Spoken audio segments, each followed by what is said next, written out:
everybody, my name is Firefighter Shawnay. Today we're going to be reading a book about the case of the missing smoke alarms. I hope you enjoy.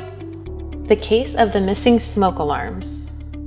I can't wait for your Aunt Dottie's grand opening party for her best beeper smoke alarm factory, Rosalie said to Sparky the fire dog, as she and her friends Owen and Nina left the fire station. Balloons, music, and free smoke alarms for all the guests, said Sparky. I bet Aunt Dottie has the best smoke alarms in town, Nina giggled. Beep, beep, beep. The kids all shouted. Sparky nodded his head. You've got it, Nina. Glad to hear you all know what a smoke alarm sounds like. Aunt Dottie has been busy planning the grand opening. We need to stop by her house to pick up the cake and balloons, said Sparky, gesturing to the big house in front of them. Yum! I love cake, said Owen. I've never been in Aunt Dottie's house before, whispered Rosalie. It looks so mysterious. The gang suddenly noticed that the front door of Aunt Dottie's house was open. Well, that's strange, said Sparky. When I walked by this morning on my way to the fire station, that door was shut. Wait, Owen said, grabbing Sparky's paw. Who's that? Sparky, Nina, and Rosalie turned their heads just as a mysterious character dashed across the street, carrying a big bag over his shoulders. The balloons they were picking up for the party flew behind him, and in one hand he carried the cake. Hey! Yelled Nina. Sparky gave a powerful bark.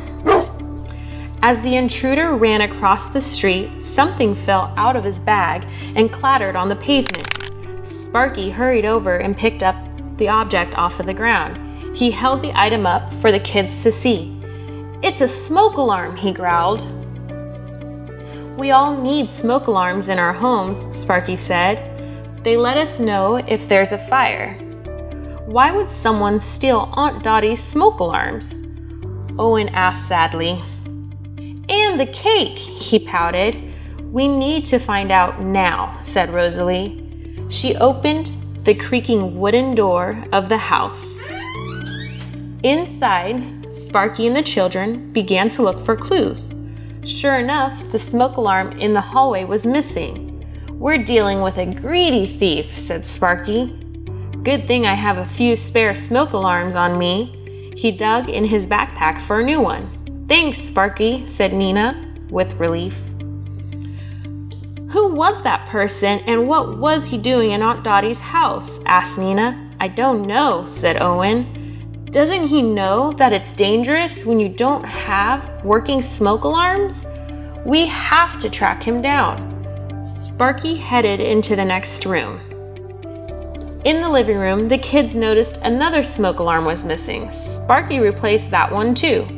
Owen poked and prodded everything in the room. Do you have to touch everything? Asked Rosalie. But look, there are fire safety tips hidden everywhere, he said.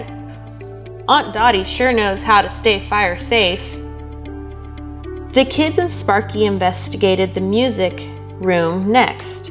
It was filled with cool instruments. Wow, an old radio, said Owen, jabbing at the dials. Beep, beep, beep! Smoke alarms keep you from harm. Beep, beep, beep! The sound when the smoke, it's no joke. Gee, Aunt Dottie even listens to songs about smoke alarms, he groaned. Hey, look! Nina pointed to a baseball hat on top of the radio. Aha, said Sparky, a clue. In the library, Rosalie spotted an old book. Look! It's called Astounding Inventions That Will Amaze You by Jerome Jinks, said Rosalie. Rosalie opened the book to find a handmade diagram. On it was a picture of the most enormous smoke alarm she had ever seen. Okay, I'm a big fan of smoke alarms, as you know, said Sparky, but I can't imagine why anyone would need one that big. The plot thickens. This house is a little creepy, said Nina, eyeing a portrait on the wall. With all these windows, doors, and stairways, Aunt Dottie definitely has two ways out of every room in case of a fire, said Rosalie. Or in case you find a bunch of spooky eyes staring at you, said Owen. In the master bedroom, Sparky got to work replacing another missing alarm. Every bedroom needs a smoke alarm, he exclaimed. Nina heard a crunch under her foot.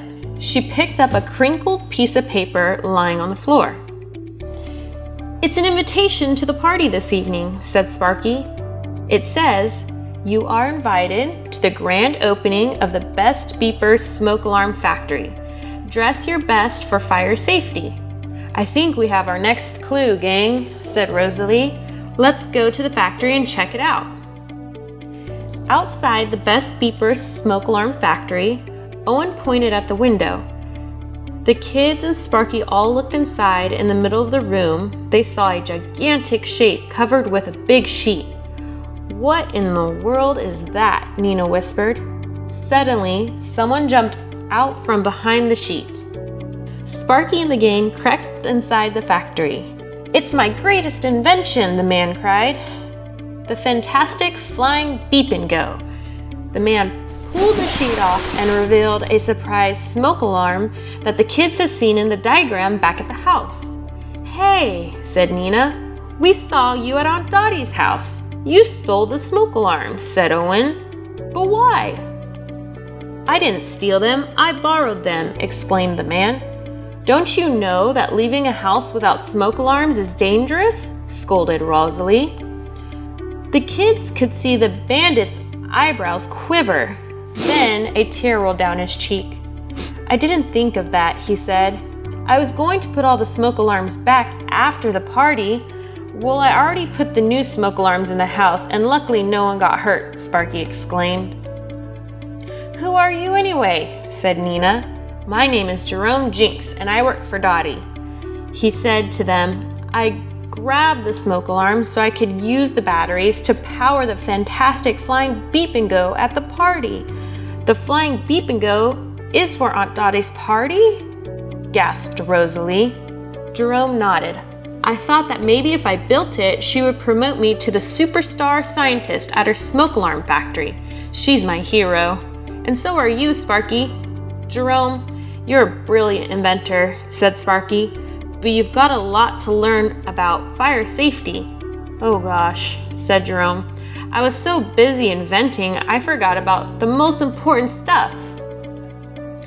I think you learned your lessons, said Sparky, but never forget, every home needs working smoke alarms. Now, how about giving us a ride? Sure, said Jerome proudly. Climb aboard. So they had floated out of an opening in the roof and were soaring over the rooftops. Well, that's one very memorable way to make an exit, joked Rosalie.